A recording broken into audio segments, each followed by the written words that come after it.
So I was telling you, when we define a heat load or thermal load, it is the amount of heat that must be added or removed from the space to maintain the proper temperature in the space, to maintain the thermal comfort into the space. And thermal comfort is that condition of mind which expresses satisfaction with thermal environment. So we expressed generally thermal load in terms of tonnage or TR. And now this thermal load or heat load, again, we can bifurcate in two parts. One is sensible heat and another is latent heat. So sensible heat is the amount of heat or amount of energy, added to the space with respect to temperature. So basically conduction, convection, radiation kind of heat transfers, which leads to the increase in temperature of inside a thermal space. Whereas the latent heat gain is related to the moisture content into the air. So if my moisture is increasing into a certain space, it means is the latent enthalpy of air inside the room is increasing. So there are 7 factors which affect the thermal comfort. So it is, one is the activity level, what kind of activity we are doing with, in terms of physically, what we are doing. Are we sitting? Are we standing? Are we running? Clothing, what kind of clothes we have weared. Then what the expectations, so that is individual characteristics, like some people are much comfort in kind of colder climates, while other people feel kind of very cold in the same temperatures. Then the environmental conditions that comes into the that affects our thermal comfort are air temperature, radiant temperature, humidity, and air speed. So here the combined effect of air temperature and radiant temperature we call operative temperature. So operative temperature, humidity, and airspeed, these three are the environmental conditions, or I can also say air temperature and radiant temperature, humidity, and airspeed. 4 environmental conditions. Another is the expectation that vary from person to person, and then activity level and clothing.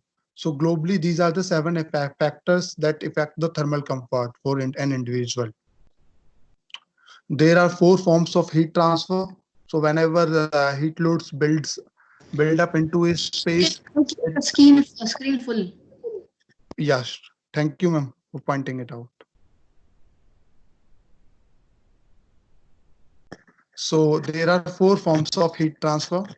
Basically conduction, and general terms we call them conduction, convection, radiation, and latent heat. So conduction, probably you people have read these things into your heat HMT or thermodynamics. So conduction is the process of heat transfer within a same material or within a same boundary layer, whereas convection is the heat transfer between two mediums. So the very simple examples, if we take an iron rod in our hand and we put one end into fire, so the another end also gets hot up because of the conduction. And if we the kind of like how the car engine gets cooled, it when it because it comes into the touch of the colder air, so that is convection. Radiation is the another mode of heat transfer which don't actually need any conveying medium. So like how we get this heating from sun, that comes through radiation. And then another medium is the latent heat, which is the phase changing of certain changing the from water to water vapor. So it absorbs heats, or in vice versa it releases heat. So that's the four forms of heat transfer. We can I can read the definitions for them. So conduction of heat is the process of heat transfer in solids. In buildings, heat is transferred by conduction, mainly in the walls or roof, either inwards or outwards. So if my out like there is a wall, so one side of the wall the temperature is say 45, another side of the wall so there is a temperature of lesser temperature. So within that wall the heat transfer, that process will be conduction, and the heat transfer can be calculated as area into U value into temperature difference. Convection is the process of heat transfer in which molecules of cool air absorb heat from a warm surface air. they rise or carry it away. So convection heat flow in a building occurs mainly in interior spaces within a room. Convection and infiltration are both forms of mass flow, but convection heat flow takes place mainly in the interior, while infiltration takes place between the building and outside air. So these infiltration and these U value which I used in their definition, in my future next slides I will explain them in detail.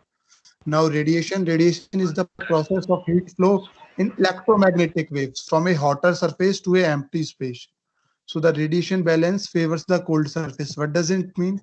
It means if there are two surfaces, so the hotter surface will emit the radiations and the colder surface will absorb the radiations. This is the only method of heat transfer which does not require a medium.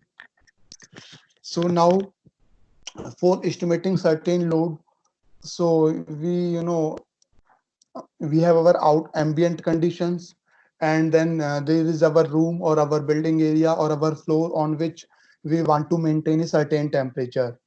So first of all, if we want to evaluate a heat load, we should first decide the two things. We should first fix the two factors.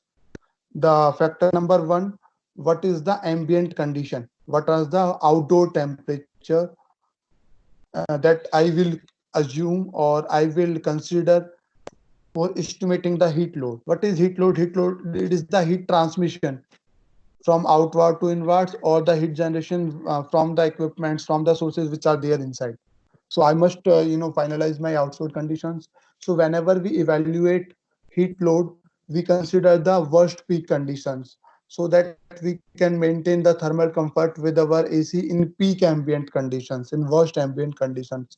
So that's why we take the peak dry bulb for summers, the peak wet bulb for monsoons, or peak minimum temperature for in case of like winters. So my heat load calculation is affected by my location.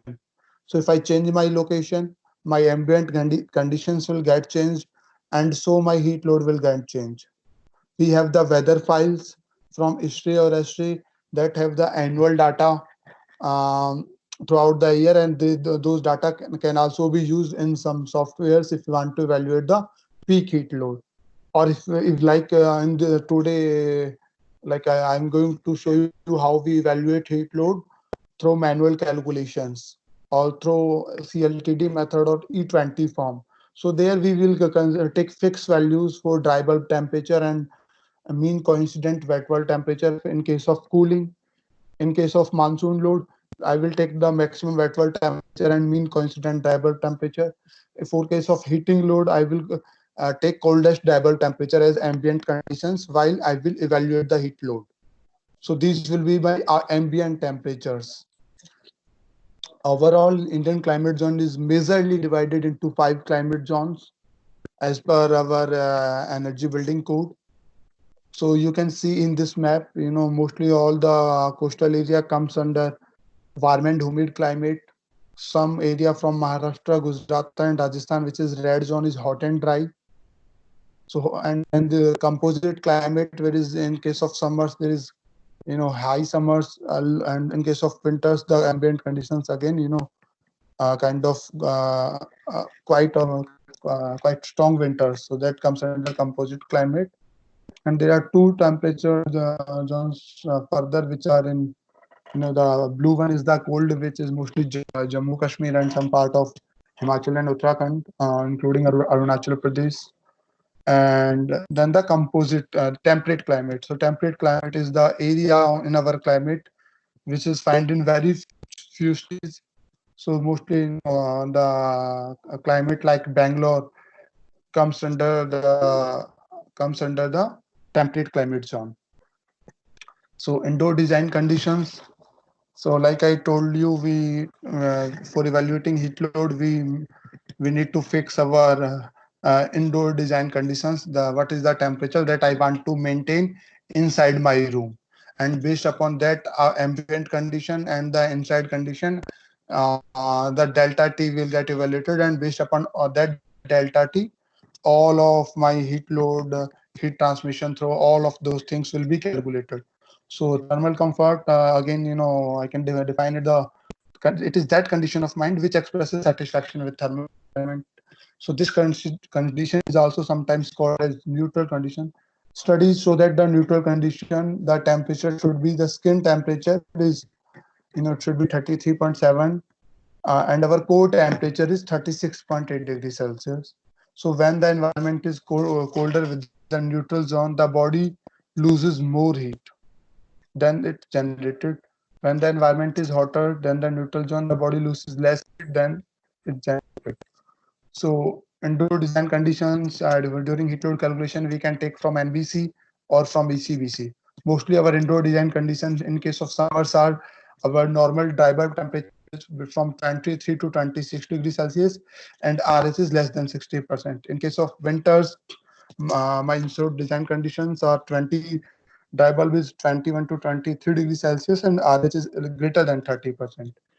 Again, in indoor design condition, I can also include my indoor air quality. So indoor air quality means the particulate counts, the VOC, the bioeffluents. So I can within my AC I can put some advanced filters to improve my indoor air quality as well. So here you see the cooling load So I have component. a So what? question. Yeah, tell me. So what is VOC? So VOCs are, when we use these finishes like these paints or the wooden finishes. So these finishes are developed using certain chemicals or kind of deodorant that we use. So these are all these things have these chemicals, and which is being also with the time, the air which is there, so it with time it evaporates into the air. So that's called the volatile organic compounds, VOCs. So the amount of VOCs into our air should be within certain limits. It should not cross beyond the limit. That's why we also include VOCs into our indoor air quality. The VOC stands for basically volatile organic compounds. So, okay. And now, yeah, on my current screen, you can see the cooling load components. So cooling load components, you can also think, how my thermal space, my is is hotter than than the ambient conditions, or how how I can maintain it at a lower temperature. So what will be the components that will add heat into my room? So like in case of summers, so heat ambient conditions are like 40 degrees Celsius, 45 degrees Celsius. While my temperature is I need to maintain inside temperature of 25 degrees Celsius. So heat will come into my space from my roof, from my floor, from my walls. So these are the cooling load components. Then if there is a window, heat will come through the window as well. And even in case of window, there are two types of heat gains. So because of temperature difference, heat will come from outside to inside my room using conduction, and then through radiation, because glasses are not opaque, they are transparent or translucent, so the radiation also come through windows. Then if there is infiltration, if because the ambient air is hotter, so if I'm opening my door through my window, if the hot air is coming inside my colder room, it will again create a heat load. So that is infiltration. Now these components are the basically exterior building components. Then I have some interior components which is there inside my room, but they also create heat. So we ourselves, occupants, human body, develop heats in the room. Then our computer systems, laptops, printers, they generate heat. Then lighting, it generates heat. So all of these components, we need to evaluate the heat which is coming through my wall, my roof, my glass, my infiltration air, my equipment, my occupancy. I need to add up to reach at my heat load for that particular room. Like cooling load components, as I told you, I can break up them into as external and internal. Externals are heat gain through wall, roof, solar heat gain through window, conductive heat gain through window, heat gain through partition wall or interior wall. So interior wall means I have two rooms side by side. If one room is AC, okay, air conditioned room, and other room is non-air conditioned room. So in air conditioned room, I will maintain a temperature of 25. But in air conditioned unconditioned room, the temperature may be 35, maybe 40. So whenever there is whenever there is a temperature difference across the wall, across the roof, across the floor, so then the heat will get transmitted through a particular surface. So that is the heat gain through partitions. Partitions means the walls, the roof, the floor, which is one side is conditioned and another side is unconditioned. We call them as partitions. Then internal components, people, light and equipment, appliances, infiltration, and then system heating. So when I'm putting some AC, so that AC, may also have some heat losses, to supply the chilled air into our conditioned space. So that we call as system heat gain. So okay, before going into the, how we calculate the heat load from walls or from roofs, we first need to understand U value. So what is U value? U value is termed as overall heat transfer coefficient. It represents the, it is the rate of heat flow through a unit area of building envelope, material or assembly, including its boundary films, per unit temperature difference between the inside and outside air. So basically, you can call it, the overall effect of conductance convection. So the lower U factor, the greater is the material's resistance for this heat transmission. Resistance is more if the U value is lower, and so the lower U value is, if the U value is low, there will be lesser heat transfer. If the U value will be high, the heat transfer will be more. So we will use IP units for this presentation. IP units, like in IP units, our U value is BTU per hour per square foot per degree Fahrenheit. We can calculate the U value with a formula of dividing by our thermal conductivity with the material thickness. Thermal conductivity is the basic parameter of a material. The unit of thermal conductivity is BTU inch per hour per square foot per degree Fahrenheit. So this is, and the reverse of U value we call R value. So U value is the overall conductance and R value is the overall thermal resistance. So like if there is construction, now if my wall may be composed of a 9-inch red brick wall, then there I may have plasters on both the sides, or I may have stone finish on one side, plaster on another side. Overall R value of a construction is simply the summation of resistance of all of the different layers into that construction. Okay, and the U value of overall construction is equal to the 1 upon summation of R. So 1 upon total resistance is my U value. Also, if I have my U value in SI units, so I will divide it by 5.678 to convert it into IP units. Okay, and if you have in if you have in, is like 1 BTU per hour per square foot per degree Fahrenheit is equal to 5.678 watt per meter square per Kelvin. You can remember this term because we use IP units, while further going to evaluate the heat load from different components. This is how we calculate the U factor of a wall or U factor of a roof. So we should know the R value of all of the components. If my wall is composed of brick, I should know the R value of brick, R value of my wall finish. So all of those things I need the R value to calculate the overall R value or overall U value of my construction. I have also put a sample calculation for you how actually we calculate U value of a wall. So you can see on screen.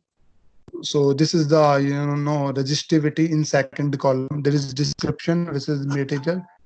In third column, it is the resistance. So, and then if you multiply this with thickness, you will get the overall thermal resistance. In third column, it is resistivity. And then if you add all the R values individually, you will get a total R value. And if you divide one, if you take the ratio of 1 divided by total R value, you will get a overall U value.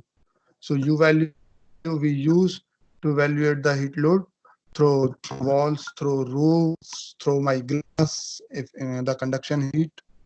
These are some U values you can see on your screen. So for 8-inch brick wall with half-inch cement plaster on both sides, U value is 0.38. For 4-inch brick wall with half-inch mesh plaster both sides, 0.44. Similarly, for 6-inch RCC roof and half-inch plaster both sides, it's 0.56. So these are the typical U values for different kind of building constructions. Cooling load principles. So I'm again defining here some terms before jumping into the heat load regulation. Total load will be like a summation of my sensible load and latent load. So I will calculate my sensible load separately and my latent load separately. All heat gain through wall, window, roof, equipment, lighting. Through equipment, through lighting, it is all sensible load. In case of the equipment, if the equipment is like printers, my computer systems, it is sensible load. If my equipment is a kind of cooking equipment, then some load may be the latent load as well. Here I'm writing this for offices. Then occupants of like the human body, human beings, and fresh air. Are this coming, we are putting some mechanical fresh air, or it is coming by filtration through leakages. It will generate both type of load, sensible load and latent load. Then we calculate a term when we calculate heat load, we calculate a term called as room sensible heat ratio or sensible heat factor, or and it is I told you in last webinar, this term is equal to the total space sensible load divided by total space load. I means the summation of sensible and latent both. Note the fresh air which is coming through infiltration plays a part in room latent load.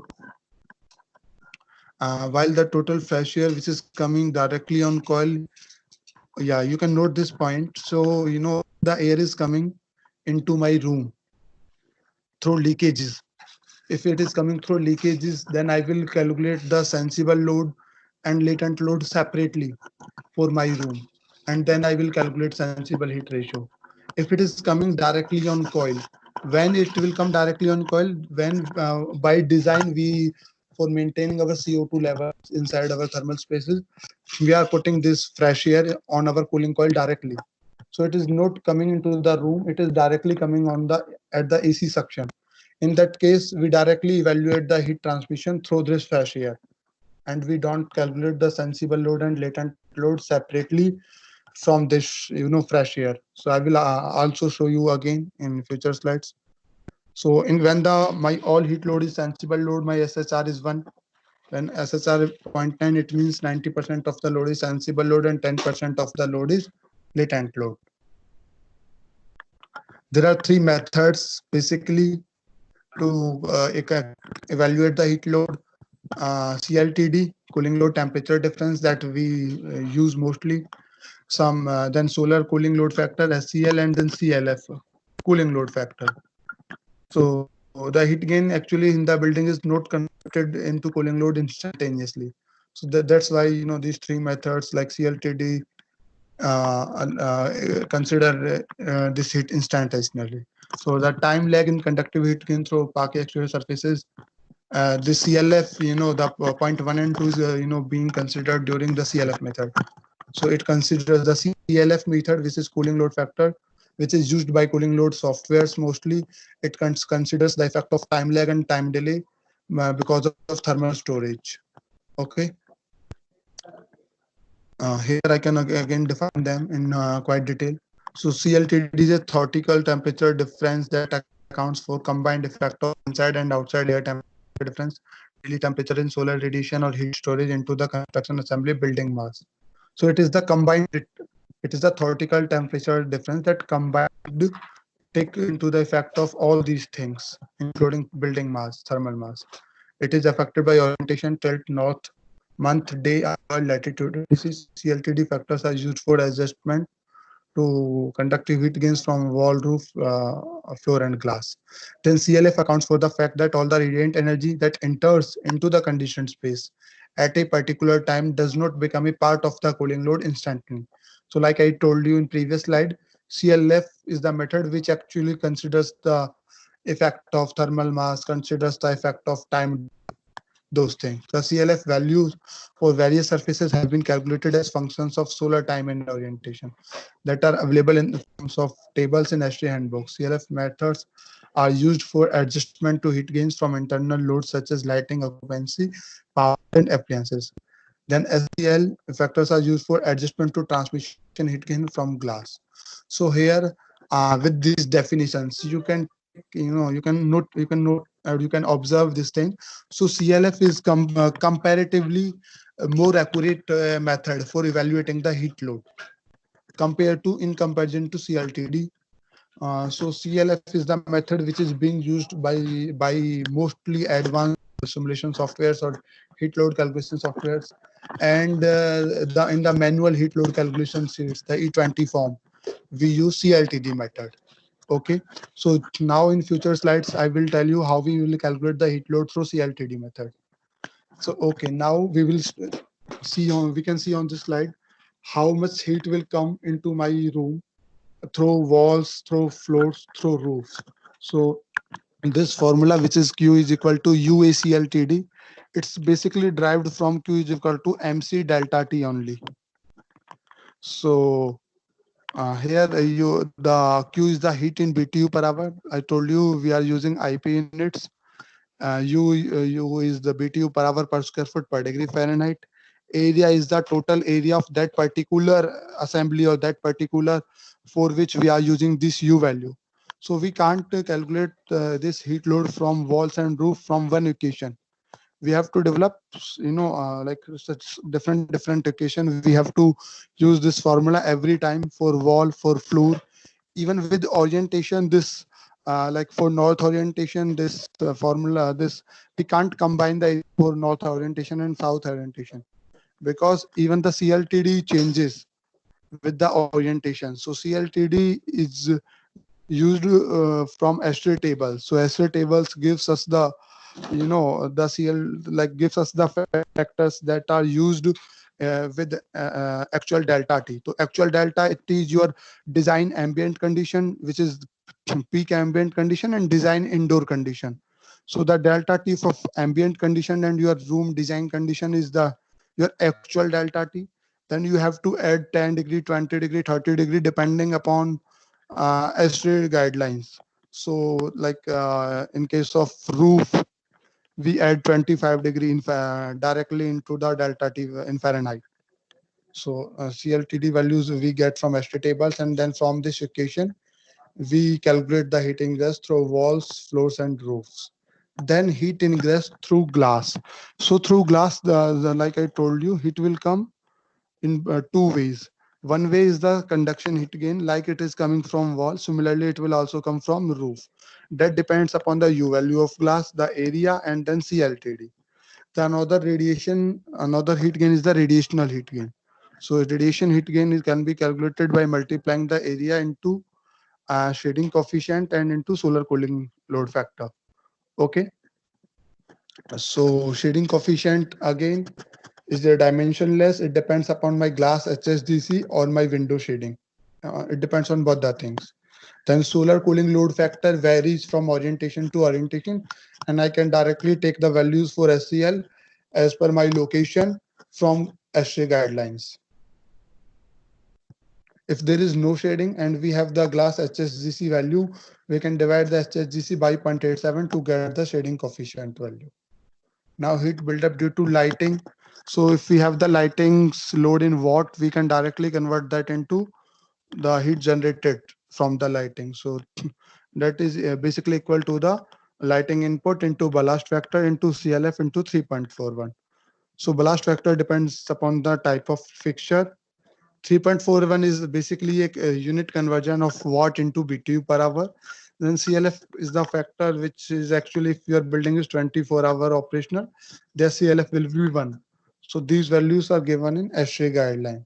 So this equation, you will calculate the heat buildup from lightings.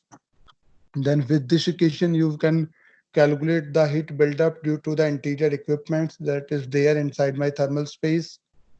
So I should know the upper input of those electrical equipment, and then I can use the CLF values and then the 3.41 a constant unit conversion factor, and I can evaluate the heat buildup due to equipment in BTU per hour. Then heat buildup due to occupancy. So like I told you, people generate heat because their bodies, either body core temperature or body skin temperature, it's higher than our normal design conditions, which are 23, 24, 25. That's why human body generate heat. The amount of heat released by body varies with age, gender, type of clothing, and level of physical activity. So that sensible heat is equal to the number of people into sensible heat gain per person into CLF. This CLF is same, which is we have used in our equipment or lighting equation. So it is same. And latent heat from people depends directly calculated from number of people into latent heat gain per person. Now these factors, like I told you, depend on the sensible heat gain or latent heat gain per person depends upon age, gender, type of equipment. So I have some values like you can see right now on your screen. So the 400, these are the like total values, and then you can see the breakup of sensible and latent as well. So if these are the values considering a indoor drivable temperature of 78. So I have just use some activities here.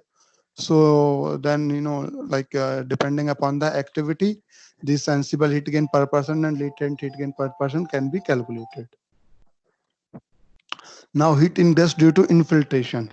So infiltration means the air which is coming through leakages unintentionally into our room, because that air is hotter. That's why we need to evaluate the heat ingress in our room because of this air. So in typical building, air leaks into or out of space through doors, windows, or small cracks into the building envelope. Air leaking into a space is called infiltration. During the cooling season, when air leaks into a conditioned space from outdoors, and can contribute to both sensible and latent heat gain into the space, because the outdoor air is typically warmer and also more humid. So for this air, we will calculate the sensible heat load separately and latent heat load separately. So for evaluating the sensible heat load, I have this factor 1.08 into my CFM airflow in CFM into the temperature difference.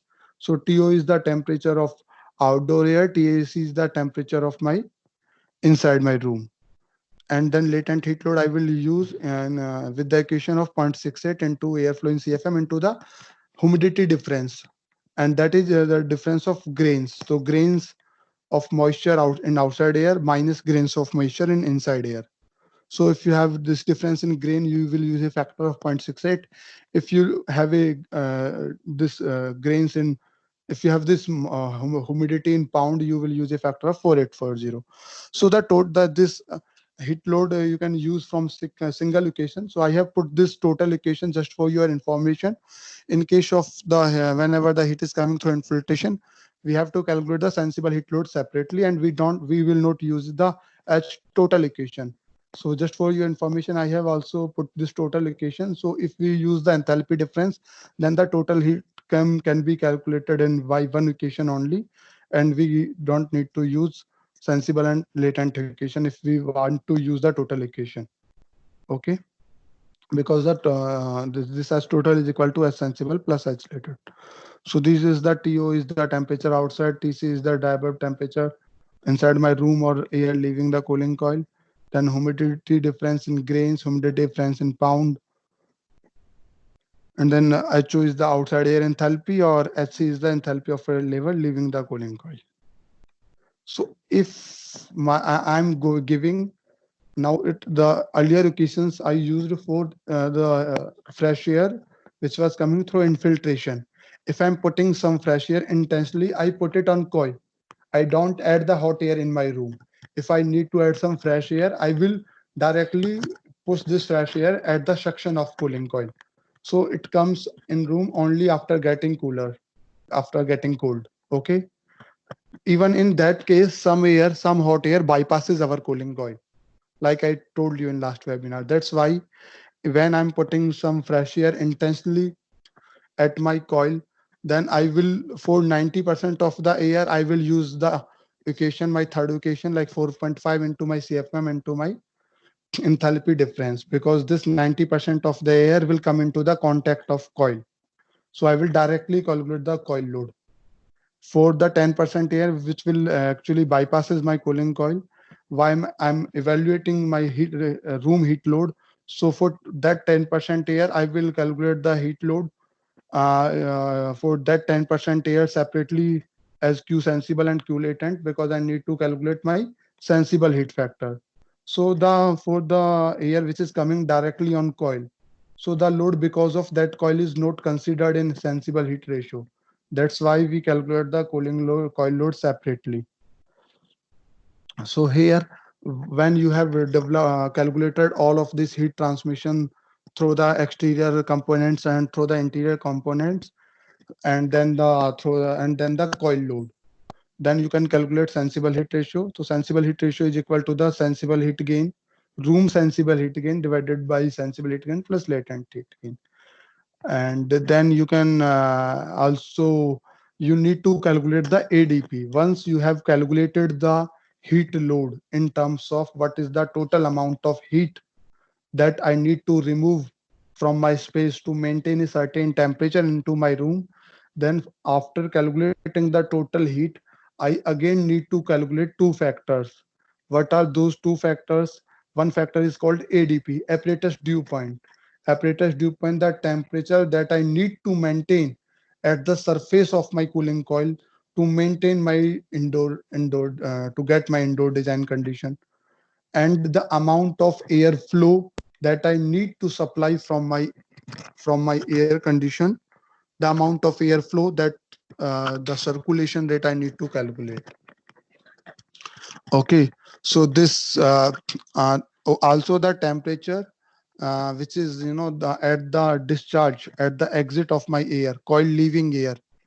So that can be calculated as equal to ADP plus temperature of my mixed air. So mixed air is the air which is ultimately air which is going at the suction of my cooling coil, because my AC works on recirculation air.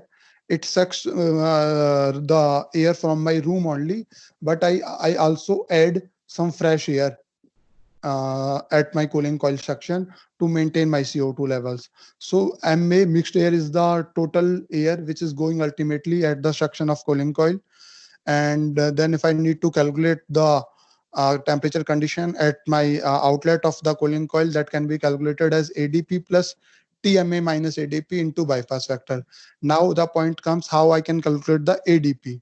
So ADP can be calculated. So you have one reference point on your psychometry chart. If if you remember, I also showed you in our last webinar. So and then there is where the humidity ratio scale is there, one more scale is also there. It stands for sensible heat ratio. So you can calculate the sensible heat ratio of your room. Then you will draw a line meeting the reference point, which is a fixed point on the psychrometric chart, with the sensible heat ratio of your room. So if for your room sensible heat ratio is 0.95, so we will draw a line through reference point and with the 0.95. So the line will be comes like this. Then we have to put a that line where cuts or intersects our saturation line, that is called our ADP. So we don't use psychometric chart every time to calculate the ADP. We have our charts, which I will show you, and that charts can also directly give you the value of ADP if you know the value of your sensible heat factor and your room design conditions. So now I would like to show you those two things before moving ahead. Can all of you still able to see my screen? Yes, sir. Okay. Yes, sir.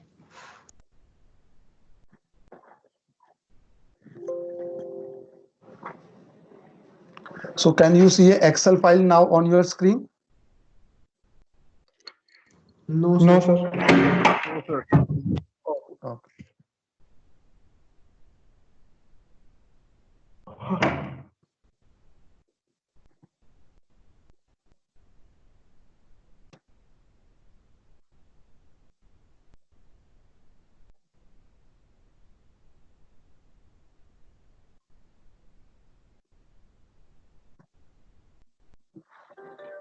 I think now you people can see a Excel file, right? Yes, sir. So here, this is a journal heat load calculation sheet that we use for evaluating the heat load calculations. And this sheet have all the things which I showed you in my slides. So there are the ambient conditions, the outside conditions that we use, and then we have the inside conditions that we use for evaluating the heat load. So these are my inside conditions where currently my cursor is present. These are my outside conditions. First of all, I need to put my outside conditions and inside conditions when I'm going to evaluate the heat load. Then I need to put my floor area. I can put my floor area as 250 square foot. Okay. Then I need to put my room height. I can put my room height. So how? Then here you can see here I'm putting what is the amount of fresh air that I'm going to give at my coil section. So it is my wish. I can design it zero fresh air, or I can give some kind of 50 CFM in this case. So now I will show you now how the heat load is being calculated. So first of all, these are the walls. So we put all the wall area here. So here, all those walls which are coming into the sun exposure are put it here. So when you put here, this is the length, this is the height, this is the wall area.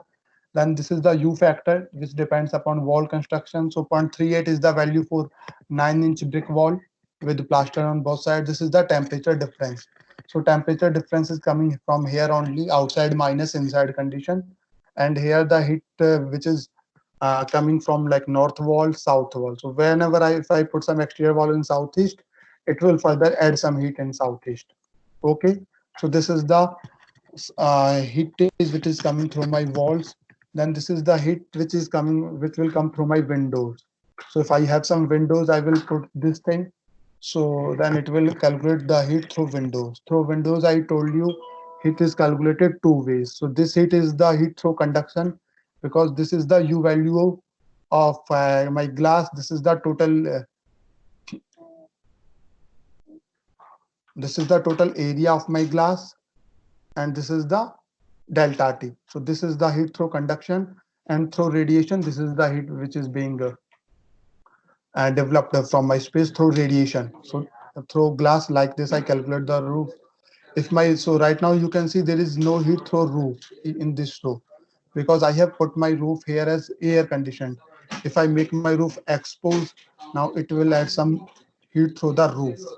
So like it have some heat through the roof. Similarly, if my floor is also, my like I'm calculating the heat load for first floor, and my room which is there beneath under my current room is unconditioned. There will be some temperature heat coming through the floor, so that will come under floor. If I have some interior walls, I can put the area of my interior walls here. It will add the heat for interior walls. So if I have lighting, if I have some equipment here, these inputs are in watt per square foot. So like 2 watt per square foot, 250 is the space area. This is the factor, and this is the lighting load. Equipment load, I need to fit directly in watt as mentioned here. So if 100 watt is the equipment load inside that room, this is the heat that will come. If two people is there, so 2 into 250, this is the all is the sensible components. So this is the total sensible heat. So also notice this is the pressure which is I am giving at coil. So for this fresh air, it is considering that 10% of the fresh air is directly coming to the room bypassing the cooling coil. That's why I can see some heat there.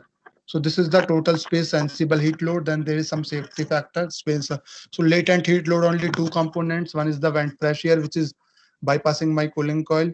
So it create directly some latent load into my room and my occupancy. This is the latent heat load for this room. And this is the 50 fresh air. So 10% I calculated as separately. For rest of the 90%, I directly calculated. This is the enthalpy difference. This is the heat. So this is the total heat, which is the sum of sensible load plus sum of latent loads plus sum of ventilation load. And this is the CFM. So how it is calculating the CFM, that I will show you now. Okay. So before calculating the CFM, I need to calculate the ODP, ADP. Okay. So how I can calculate the ADP?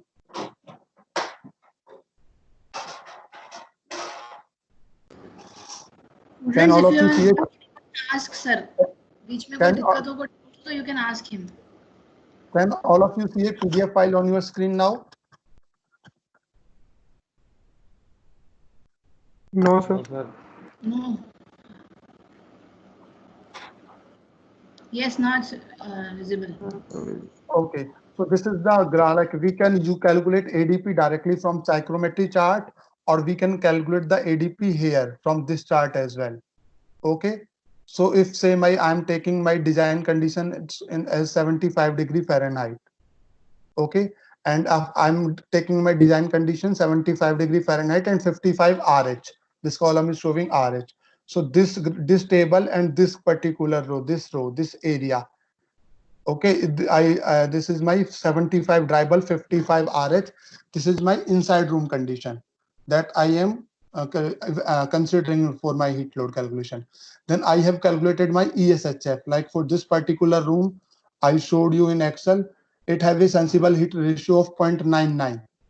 So 4.99, 75, 55. So it will be somewhere close to 57. So that's how we calculate the ADP, apparatus dew point, with this chart. Okay, this is clear to all of you. And now I will show you the formula, how we actually.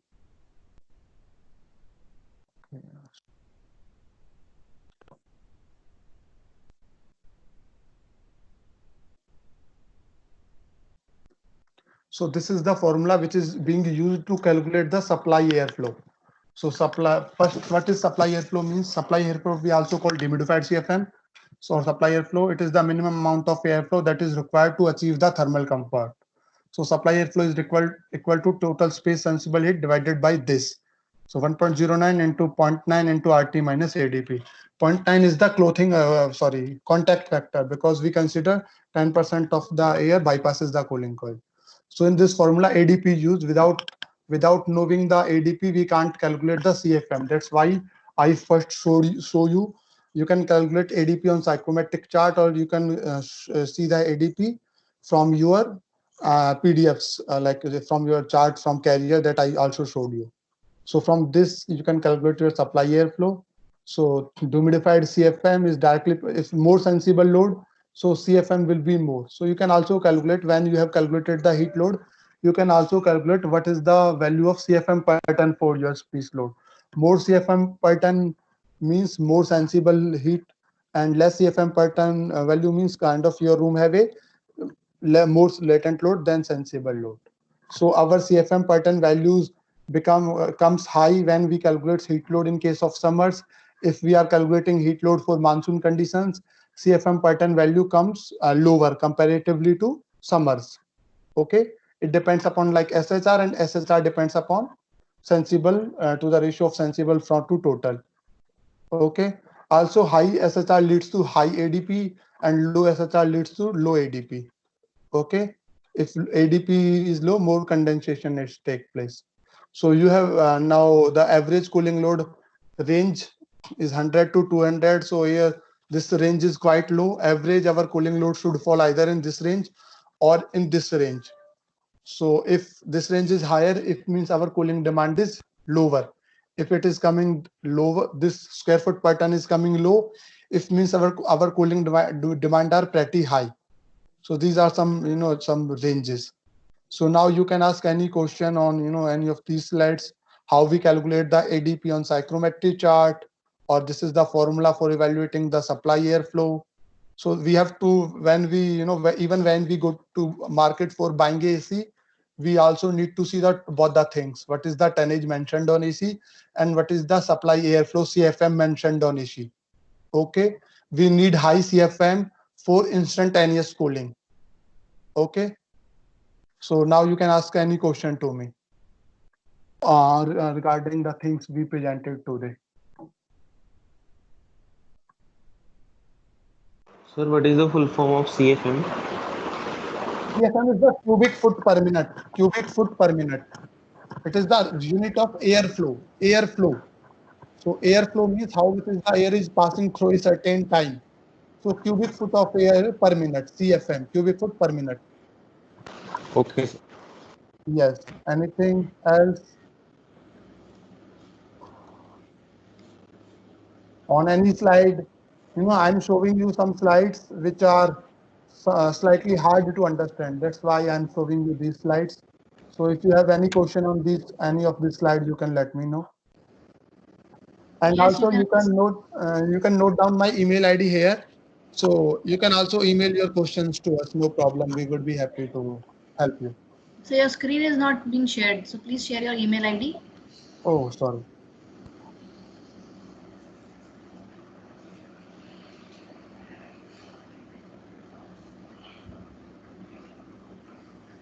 Now it is there. Yes. So students, you can ask him because he has a good experience and you'll be able to learn a lot. And today also we learned a lot. He showed us the Excel calculations because in our course we don't have so much detailed studies of heat load calculations.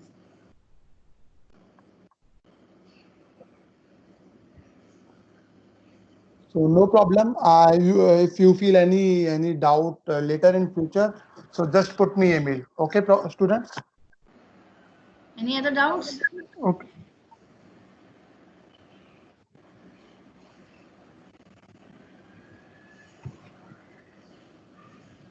Anybody? Any questions?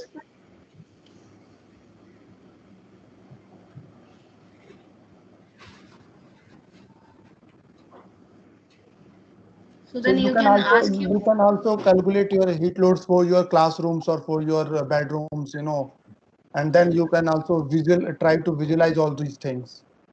Yes. You can assume some U values for your constructions if you, or you can, you just reach me out, try to practice. It is very interesting, if you just try to focus on it. I found it personally very interesting when I learned heat load calculation. So I think when we can close it if students have no doubt. Yes, yes. So I would like to thank you to give us your valuable time and share us your experience. And it was really very knowledgeable. You showed us all the calculations and the Excel sheet. How do you actually calculate a load for a room, any building, Yes, any yes. enclosures? So thank you very much for your guidance for this area. Thank you, ma'am. Thank you. Thank you. Thank you. Okay. Okay. So in future also we'll try to have some other webinars. If you have any other topics, you can please share with us so I can share with the students. Okay, ma'am. Okay. Yeah, yeah. Okay. Thank you. Thank you.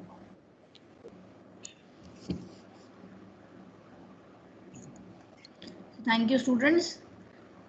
I have taken the attendance in between twice, so I will inform them Thank you, about the ma'am. certifications. Ma'am certificate हाँ Thank you, certificate I ma'am. Inform जिन्होंने दोनों attend किए हैं उनका दोनों का बनेगा. जिन्होंने एक अटेंड किया है ट्राई दैट. वैसे तो उन्होंने दोनों अटेंड के लिए ही कहा था बट आई सी कि they can give it for the single ones because some were absent in the last class, some were absent today. So then they'll issue e-certificates and then I'll mail them to you. Okay. So thank you all. And if I'll be in touch with them and I'll be in touch with the CWC members ताकि अगर कुछ और webinars if you want to plan we can plan. Okay. Okay ma'am Okay. Thank you, ma'am. Thank you. Thank you Thank ma'am Thank you, ma'am. Thank you, ma'am.